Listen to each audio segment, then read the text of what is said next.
Olá, olá, olá! Seja muito bem-vindo a mais uma aula aqui no Gran Cursos Online. Eu sou o professor Carlinhos Costa e nós estamos juntos para conversar sobre o Estatuto da Pessoa com Deficiência, ou a Lei Brasileira da Inclusão, como queiram. Importante é lembrar que ela é a Lei Federal número 13.146 de 2015. Lei que reafirma os direitos da pessoa com deficiência e os traz para a garantia de uma acessibilidade total, uma garantia de inclusão na sociedade, garantia de participação plena da pessoa com deficiência na sociedade. Você que está aí do outro lado, para entender bem essa legislação, eu convido você a abrir os seus olhos para algumas afirmações que vão antecipar a nossa aula. A primeira delas é a seguinte: a pessoa com deficiência tem os mesmos direitos da pessoa sem deficiência. Porém, para que ela possa alcançar os mesmos resultados da pessoa sem deficiência, é preciso garantir a ela algumas formas de superar essa limitação, reafirmando os seus direitos e garantindo ações afirmativas para que ela possa conquistar o direito de participar de forma plena em sociedade. E é por isso que a lei é tão importante. Essa lei, ela tem o seu nascedouro na Convenção Internacional dos Direitos da Pessoa com Deficiência, que aconteceu em Nova York, que o Brasil se tornou signatário juntamente com o protocolo facultativo dessa convenção. A partir da convenção, o Brasil, então, ele reestrutura o projeto de lei, de uma lei brasileira da inclusão, de um Estatuto da Pessoa com Deficiência, e traz considerações muito próximas do compromisso assumido pelo Brasil junto às outras nações para a garantia de inclusão total. Esses direitos da pessoa com deficiência também estão dispostos na Constituição Federal, na ideia de que todos são iguais perante a lei e deverão ser tratados no princípio de igualdade, sem diferenciação de pessoas com ou sem deficiência. E no modelo mais atual da inclusão, a gente vai pensar em pessoa com deficiência e vamos deixar todas as outras nomenclaturas à parte, como portador de deficiência, como delinquente, que há algum tempo isso já foi chamado, como pessoa com necessidades especiais. Essas nomenclaturas, elas ficam ultrapassadas com o Estatuto, que traz a perspectiva de pessoa com deficiência. E é nessa perspectiva que eu quero que você entenda todo o assunto que vamos conversar. Uma sugestão: esteja com uma lei, grife, faça suas anotações, crie seus mapas mentais, estruture passo a passo a lei, especialmente para que depois, quando você for revisar esse conteúdo, você possa estar à frente do seu estudo, gastar menos tempo revisando do que tendo que fazer uma leitura completa.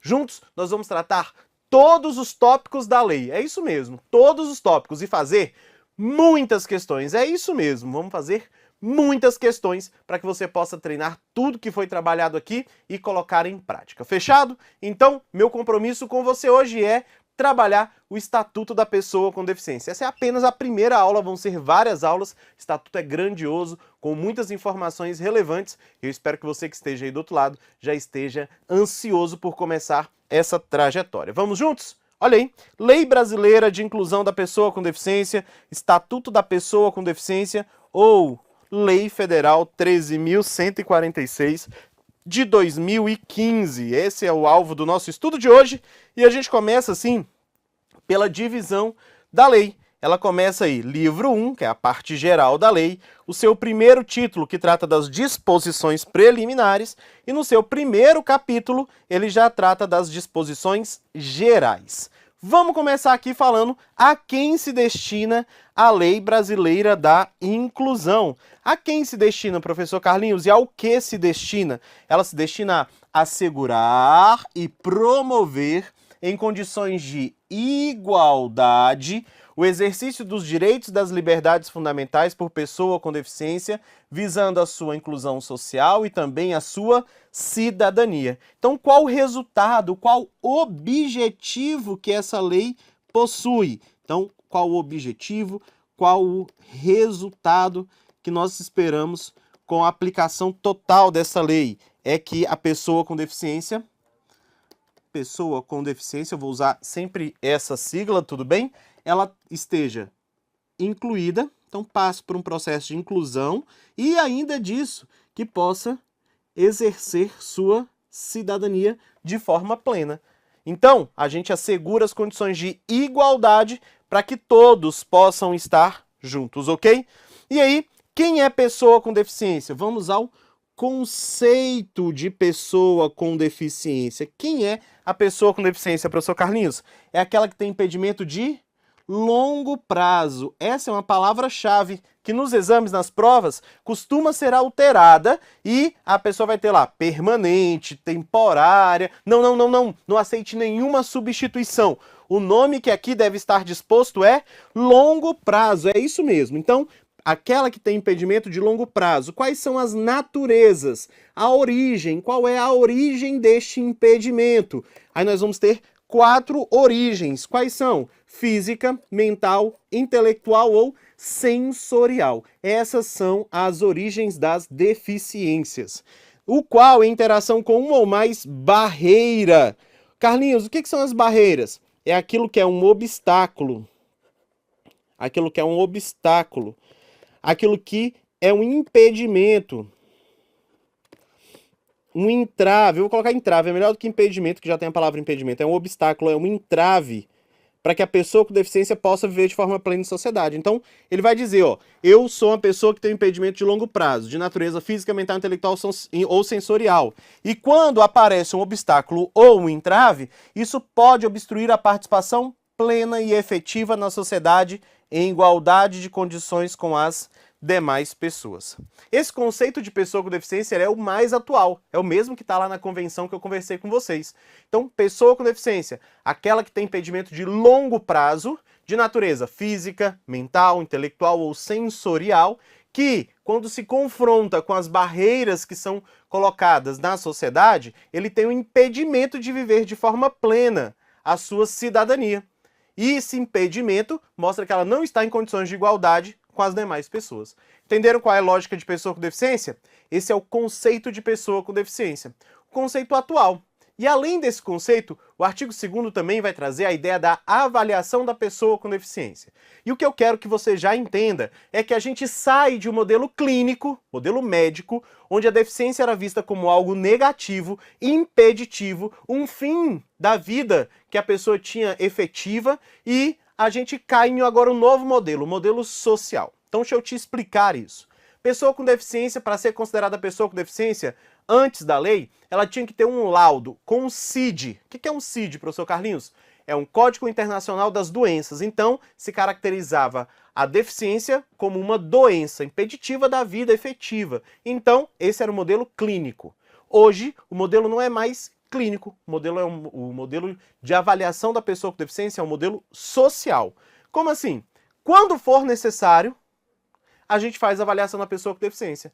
Mas ela não é feita só por um médico, ela é feita por uma equipe de muitos profissionais interdisciplinares. Então, multiprofissional e interdisciplinar, que avalia as condições biopsicossociais da pessoa com deficiência. Essa avaliação vai entender fatores fisiológicos, morfológicos, interação social, questões psicológicas. Tudo isso deve ser avaliado para chegar, então, à caracterização da deficiência. Mas lembre-se, quando for necessário. Não é obrigatória essa avaliação para considerar a deficiência. Então saímos de um modelo meramente clínico, de um laudo com CID, para um modelo social, de inclusão, que avalia muito mais coisas quando se faz necessário. Quando não, a gente já presta o atendimento à pessoa com deficiência, mesmo sem essa avaliação. Tudo bem? Vamos seguir em frente, vamos observar como acontece isso. Olha aí, a avaliação da deficiência, quando necessária for, ela vai ser o quê? Olha aí, como eu disse a vocês, biopsicossocial. Biopsicossocial. Beleza? Vou colocar aqui assim, ó. Biopsicossocial. Bio, ele vai falar de análises morfofisiológicas. O que é isso, professor Carlinhos? Ele vai analisar a forma e função das estruturas corpóreas. Psicológico, está falando do eu. E o social, da interação. Então, tudo isso deve ser avaliado. Então, por isso, não pode ser apenas uma pessoa. É feito por uma equipe multiprofissional, com vários profissionais e também interdisciplinar. Todas as áreas devem conversar entre si e se integrar para chegarem ao resultado desta avaliação. Então, lembrando, saímos de um modelo clínico para um modelo social. O modelo clínico, ele era excludente. já que tratava a deficiência como algo ruim, com a visão de fim de vida. No modelo social, a busca é pela inclusão. Por isso, é o modelo utilizado nos dias atuais. Tudo bem? Então, caminhamos do clínico para o social. E o que essa avaliação vai considerar? Os impedimentos nas funções e estruturas do corpo, como eu falei para vocês, estruturas morfofisiológicas, as funções, né? Ele só trocou a ordem aqui. Os fatores socioambientais, psicológicos e pessoais, a limitação no desempenho das atividades, na função exercida e a restrição de participação, que é a participação social. Tudo isso vai ser avaliado. Carlinhos, pode ter mais coisa? Pode. O poder executivo vai criar novos instrumentos, se for preciso, para avaliação. A lei é criada pelo poder legislativo, mas o poder executivo pode trazer outros instrumentos de avaliação a partir de regulamentação da lei. Por isso, há essa disposição aqui no artigo 2º. Artigo 2º-A. É isso mesmo, criamos um artigo 2º-A. Então, para além do artigo 2º, do conceito de pessoa com deficiência, das formas de avaliação, o artigo 2º-A foi instituído, gente, em 2023. Ele traz a seguinte consideração: o cordão de fita com desenho de girassóis foi instituído como símbolo nacional de identificação das deficiências ocultas.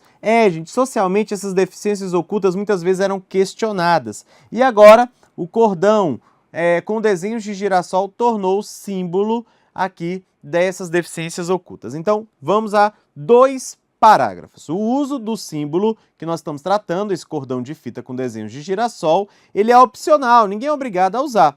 Na sua ausência, isso também não vai prejudicar o exercício dos direitos e liberdades, garantias que estão previstas na lei, porque a deficiência oculta ou não é uma deficiência e a pessoa vai ter os mesmos direitos. Segundo parágrafo, a utilização do símbolo que nós estamos falando não dispensa a apresentação de documento comprobatório da deficiência quando solicitado pelo atendente ou por autoridade competente para o gozo do exercício do direito ou garantia prevista em lei. Então vamos, por exemplo, para a prioridade. Vamos falar, por exemplo, aqui é um exemplo, hein? Aqui é um exemplo. Prioridade no atendimento, prioridade de atendimento. Fechou. Tô sem o cordão. O que eu faço? Isso não prejudica a prioridade. Posso pedir a prioridade e apresentar documento comprobatório.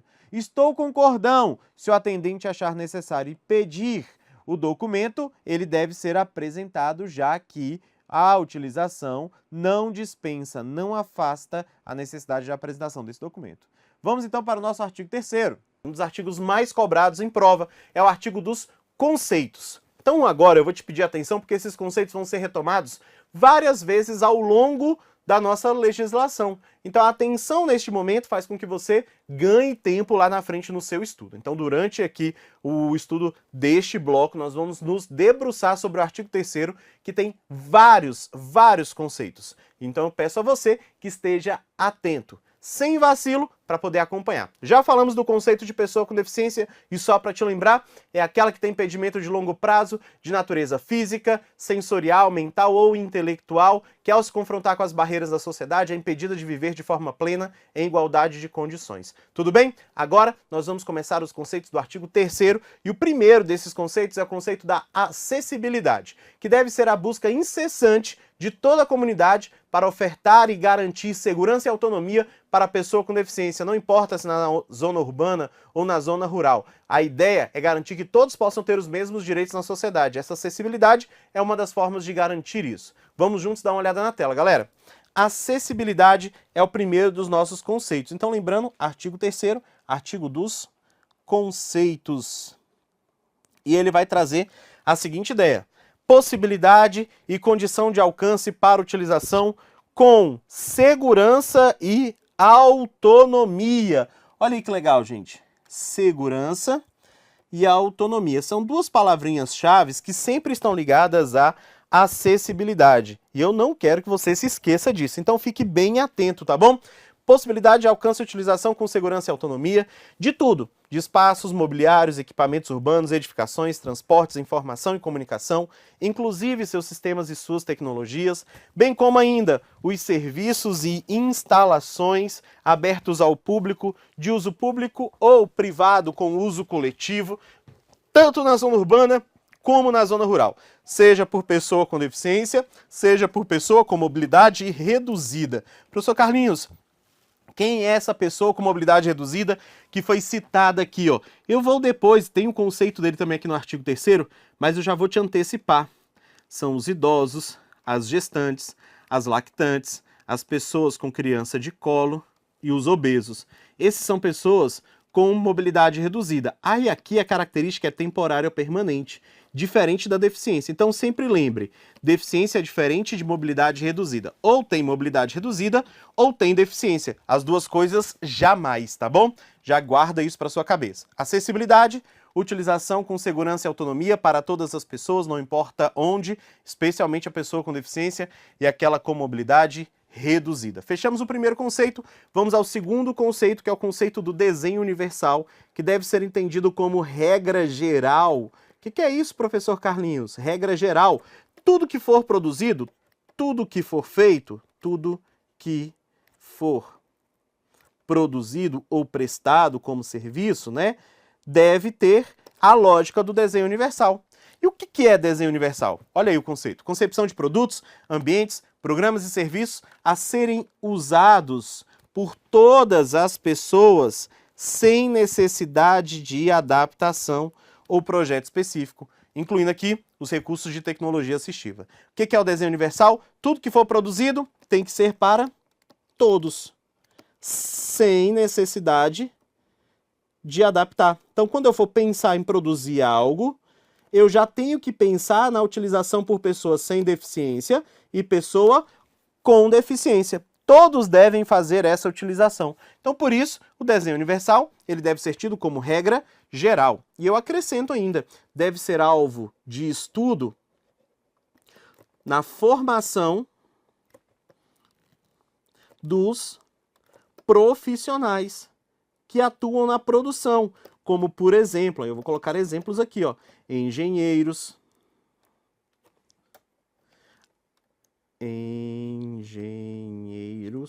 arquitetos, meu Deus, que hoje a minha letra tá demais, né? Arquitetos, todos os programas de formação devem levar em consideração o desenho universal. Fechado? Então temos dois conceitos já trabalhados, conceito de acessibilidade, conceito de desenho universal. Vamos para mais um, conceito de tecnologia assistiva, também conhecida como TA, ou ajuda técnica, AT. Beleza? O que é isso, professor Carlinhos? Você vai lembrar disso aqui, ó, gente. Promover funcionalidade. Então, vamos traduzir isso aqui? Melhorar a vida da pessoa com deficiência ou da pessoa com mobilidade reduzida. Quando ele pensar em melhorar a vida da pessoa com deficiência com algo que foi produzido, ele está ofertando uma tecnologia assistiva ou uma ajuda técnica. Então vamos olhar o conceito aí de acordo com a lei. É um produto, equipamento, dispositivo, recurso, metodologia, estratégia, prática e serviço que tenham como objetivo promover a funcionalidade relacionada à atividade, a participação da pessoa com deficiência ou mobilidade reduzida. E aí qual é o objetivo dessa melhoria de vida? Promoção de autonomia, independência, qualidade de vida e, obviamente, o objetivo central da lei, que é a inclusão social. Tá bom? Pensem, por exemplo, aqui eu vou dar um exemplo de uma tecnologia assistiva, a cadeira de rodas elétrica ou motorizada. Carlinhos, isso aqui é um AT? Ah, claro que é.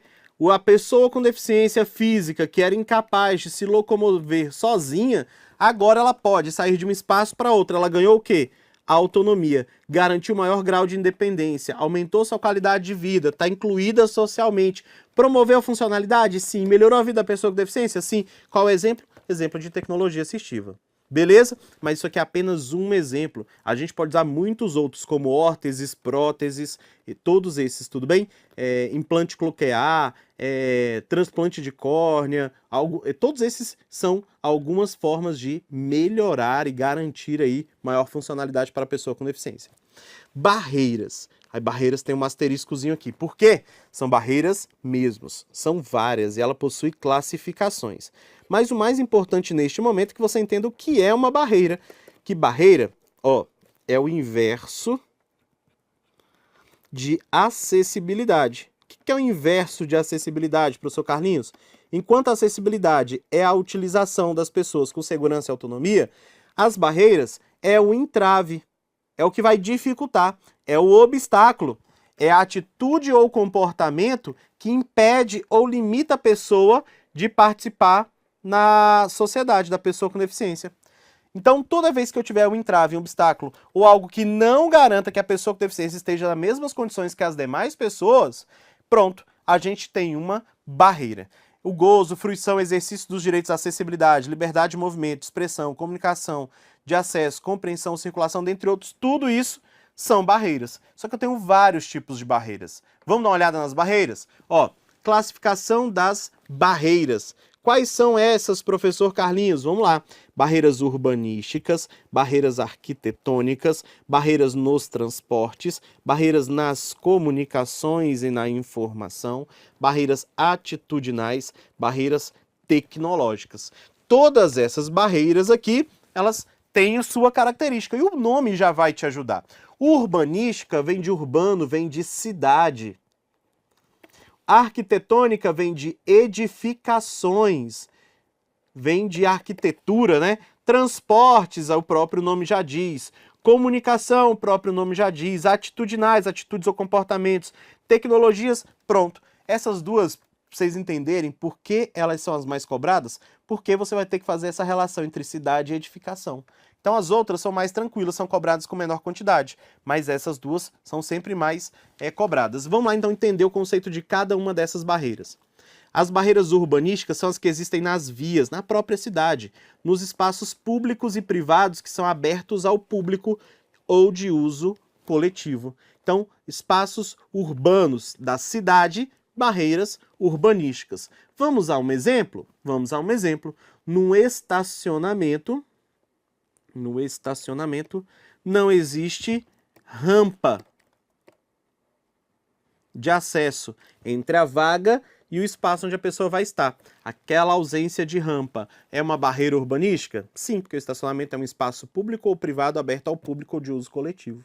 Beleza? Vamos lá, barreira arquitetônica. São a que existe nos edifícios públicos e privados. Vamos lá, vamos dar um exemplo aqui. A ausência de elevadores em algumas edificações. A pessoa com deficiência física, por exemplo, não vai conseguir sair de um espaço para outro. Outro, não há comunicação em braille para que a pessoa possa se identificar onde ela está. Ou não há itinerário, que é caminho, percurso, itinerário acessível. Também é outra ausência de itinerário acessível, também é outra barreira arquitetônica dentro das edificações. Não tem um caminho em que a pessoa possa transitar por toda edificação. Quando eu me casei, eu morava em um prédio que não tinha elevadores, só escadas. E então lá nós tínhamos uma barreira arquitetônica, beleza? Hoje, onde eu moro, nós temos lá um espaço onde é de difícil acesso às pessoas, porque não há rampas. Então hoje tem barreira urbanística. Só para vocês entenderem exemplos, tá bom? Barreiras nos transportes, só que existem dentro dos sistemas ou nos meios de transportes. Vamos lá, pode ser aquelas que tem, por exemplo, nas rodoviárias, barreiras nas rodoviárias, ou nos ônibus. São dois exemplos, tá bom? Para você conseguir enxergar. No ônibus não tem um elevador. No ônibus sem elevador que possa colocar a pessoa cadeirante neste ônibus, tudo bem? Ou ainda, por exemplo, a ausência de espaço determinado para essa pessoa. Barreira nas comunicações e informação. Lembre-se sempre da ideia de emissor e receptor. Como assim, professor Carlinhos? O emissor tem que emitir uma mensagem que deve chegar ao receptor e ser entendida. Quando isso não acontece, quando essa mensagem não é efetiva, quando ela não chega a outra pessoa de forma efetiva, houve uma barreira.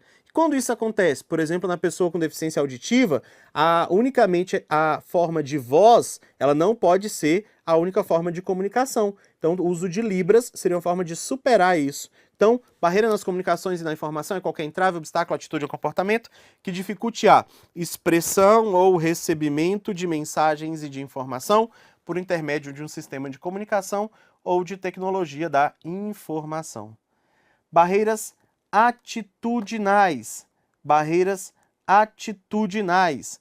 Atitudes ou comportamentos que impeçam ou prejudiquem a participação da pessoa com deficiência em igualdade de condições e oportunidade com as demais pessoas. Tudo bem? O que é isso aqui, professor Carlinhos? É uma forma de discriminação. A discriminação é uma barreira atitudinal. Então, fiquem atentos, não vacilem. Beleza? Barreira tecnológica é tudo que dificulta ou impede o acesso da pessoa às tecnologias. Impedir o acesso da pessoa na tecnologia, temos uma barreira tecnológica. Pronto, fechado. Todas as barreiras estão aqui classificadas, as barreiras. Nós temos muitos outros conceitos ainda, então não se perde não. Eu só voltei para que você pudesse me ver e entender que estamos caminhando aqui no artigo 3º nos conceitos. Temos muitos outros e vamos seguir em frente agora mesmo, sem delongas. Conceito de comunicação e de adaptações razoáveis. O que é comunicação? Como eu havia antecipado para vocês, é aquilo onde um emissor emite uma mensagem que deve chegar a um receptor. Essa mensagem aqui, ela não pode conter falha. Ela tem que sair do emissor e ser entendida pelo receptor. Quando há falhas nessa emissão, e o receptor não recebe a mensagem que foi emitida, essa mensagem, houve falha da comunicação nessa mensagem. Então, a mensagem, a forma de comunicação, ela deve utilizar-se de várias linguagens, até garantir que seja efetiva o recebimento da mensagem. Então, comunicação é a forma de interação entre os cidadãos que abrange, entre outras línguas, quem?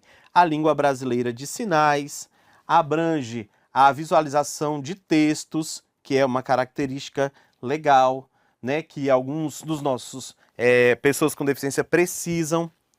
O braille, o sistema de sinalização de comunicação tátil, que é aquela do chão, onde você pode ir entendendo qual o percurso vai ser feito.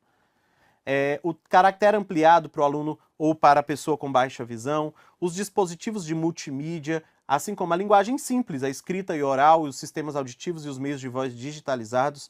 Modos, meios e formatos aumentativos.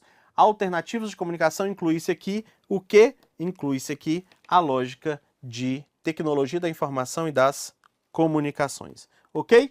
Esse é o conceito de comunicação. Adaptação razoável, o nome já diz. Adaptar é fazer o quê? Tornar acessível.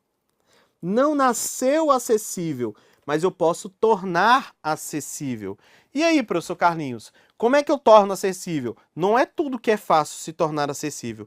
Tem coisa que a gente não consegue tornar acessível. Então, por isso, é preciso entender se é razoável ou não essa adaptação. Vamos entender como que é essa ideia de razoável. Adaptação, modificação, ajuste necessário e adequado que não acarrete ônus desproporcional. O que é desarrazoável? Um ônus desproporcional ou um ônus indevido. Beleza? Quando requisitado em cada caso, a fim de assegurar a pessoa com deficiência gozar e exercer em igualdade de condições e oportunidade com as demais pessoas todos os seus direitos e liberdades fundamentais. Então, o que é isso? Vamos lá, por exemplo, a um prédio antigo. Um prédio antigo. Que nasceu sem acessibilidade, sem elevadores, os corredores eram muito estreitos, as portas eram muito estreitas. Quando a gente vai fazer uma reforma ou uma ampliação, é preciso pensar na acessibilidade. Então a gente vai promover adaptações razoáveis. Aí pode construir rampas, elevadores, ampliar a largura das portas, trocar as portas. Isso tudo não terá ônus desproporcional e será uma adaptação razoável, tornando aquela edificação, aquele prédio antigo, como algo acessível. Tudo bem? Essa é a característica. Vamos para frente, tem mais. Esses dois aqui, eu peço a sua atenção. Cuidado, cuidado. Por quê, professor Carlinhos? Porque se confunde muito e o examinador adora brincar com isso. Elemento de urbanização imobiliário urbano. Entenda, mobiliário urbano vem depois do elemento de urbanização, do eu. Beleza? Quem é o eu? O eu é o planejamento da cidade.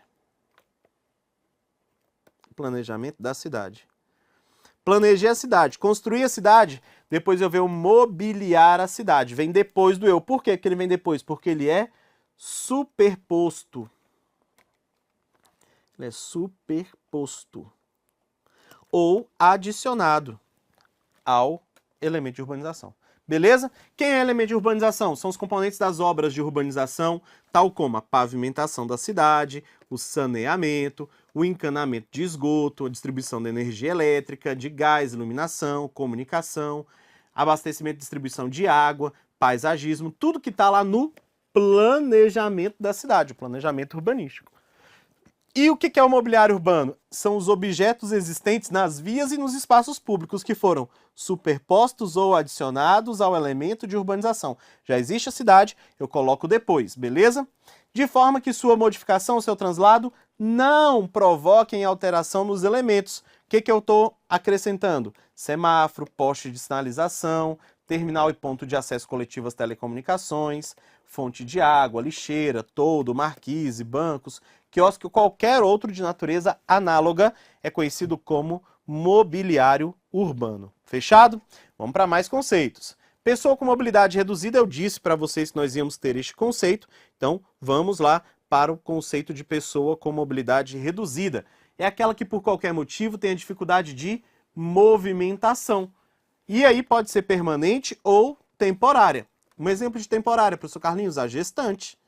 Ninguém fica grávida a vida inteira, né? Então, enquanto ela estiver gestante, é temporário. Passou a gestação, ela pode deixar de ser pessoa com mobilidade reduzida. Tranquilo? Isso reduziu a mobilidade da pessoa, a sua flexibilidade, a sua coordenação motor ou sua percepção. Aqui ele dá os exemplos, ó. Os idosos, gestantes, lactantes, pessoa com criança de colo e o obeso. Esses são exemplos de pessoas com mobilidade reduzida para a qual também devemos garantir a acessibilidade. Residências inclusivas é outro conceito que quando cai na prova, muita gente gosta de confundir com a moradia para a vida independente da pessoa com deficiência que vai estar na próxima lauda, tá bom? Vamos lá então. Essa residência inclusiva é uma oferta do Estado, do governo, tá bom? Então, Estado, governo é que faz a oferta da residência inclusiva. É para todo mundo? Não, não é para todo mundo. Tem um grupo de pessoas que vão ter essa característica. Quem? Quem está em relação de dependência para a sua condição de alta sustentabilidade, porque tem vínculos familiares fragilizados ou rompidos. Não possui família e precisa das condições mínimas para sobreviver. Então, o Estado oferece um sistema de acolhimento no Sistema Único de Assistência Social, no SUAS. Beleza? O SUAS, então, vai ter residências na própria comunidade, com estrutura adequada para atender às necessidades de quem é acolhido, seja jovem ou seja adulto com deficiência, mas que esteja nessa relação de dependência. Então, é o Estado, o governo, o SUAS, dentro da própria comunidade, ele vai ter essa casa de acolhimento para a pessoa com deficiência. Tá legal? Moradia para a vida independente da pessoa com deficiência. Esse conceito de moradia para a vida independente é uma casa adaptada ou uma casa acessível. É aquele que tem estrutura adequada para proporcionar serviços de apoio coletivo e individual que respeite e amplie o serviço e autonomia com jovens e adultos com deficiência. Então, a casa adaptada é uma casa, é uma moradia para a vida independente da pessoa com deficiência. Agora a gente entra no rol de conceitos muito legais que costumam ser cobrados e são muito próximos, que é o de atendente pessoal, acompanhante e profissional de apoio escolar. Vamos lá. Atendente pessoal. Todo atendente pessoal, todos são também considerados o quê? Acompanhantes. Tá bom? Acompanhantes. Mas nem todo acompanhante é atendente pessoal. Beleza? Acompanhante. Fechado? Vamos lá. Quem é o atendente pessoal?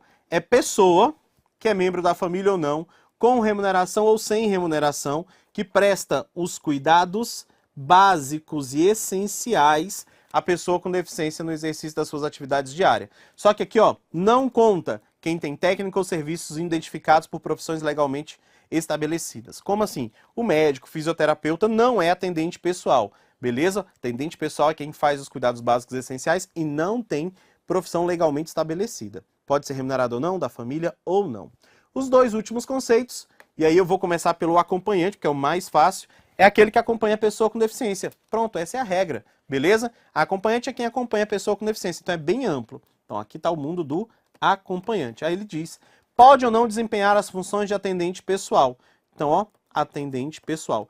Todo atendente pessoal é acompanhante, mas nem todo acompanhante é atendente pessoal. Qual é a diferença, professor Carlinhos? Aqui, ó, a pessoa com deficiência que só tem acompanhante é aquela que tem elevado grau de autonomia.